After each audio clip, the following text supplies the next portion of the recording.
Now let's look finally at the second derivative.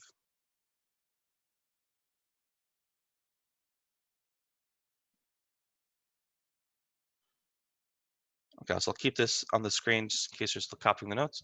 So as you're copying, what can we get from the second derivative? What are the properties we get from the second derivative? Concavity, good. Intervals of concavity and inflection points, good.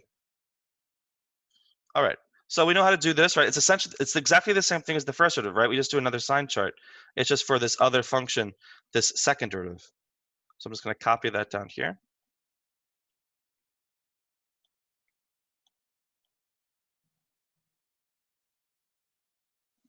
Okay, and now we make a sign chart for the second derivative.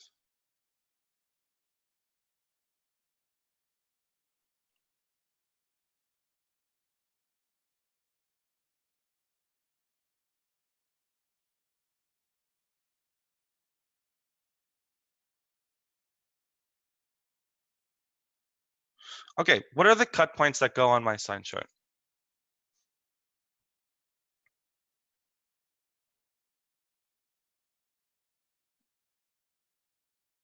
Now, Colleen says 1 and 2.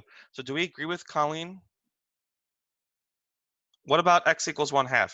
Did we figure about x equals 1/2?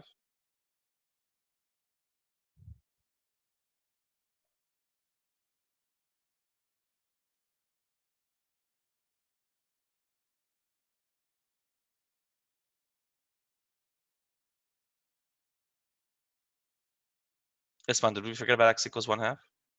Oh, never mind. She'll rescued you. Never mind. Thank you, Sheil. So Sheil says it's just the second derivative. Colleen says we only look at critical points of f double prime of x for concavity. Right. So the sign charts in each part are independent of each other, right? So you only look at the relevant function just for that part. So f double prime, I only get 1 and 2, not 1/2. Okay, so let's choose some easy test points. So 0, 1.5, and say 3. Those are pretty easy.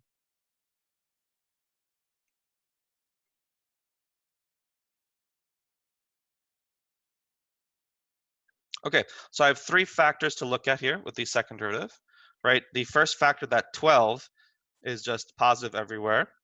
X minus 2, let's see, it goes negative, negative, positive. X minus 1 goes negative, positive, positive.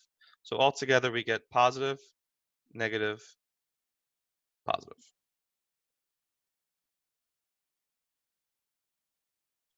Okay.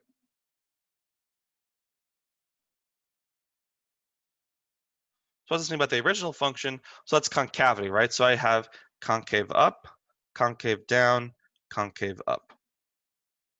Remember, up for u. So that's what concave up looks like.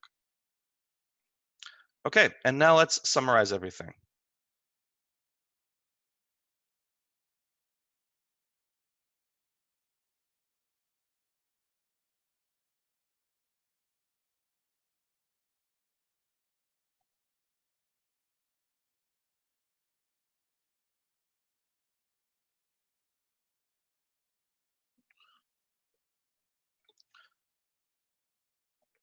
Okay, so I don't think there are any tricks here. It's not like the last time where I had 2 of the same thing in a row, right? So concave down should just be that middle interval. So that's just 1 to 2.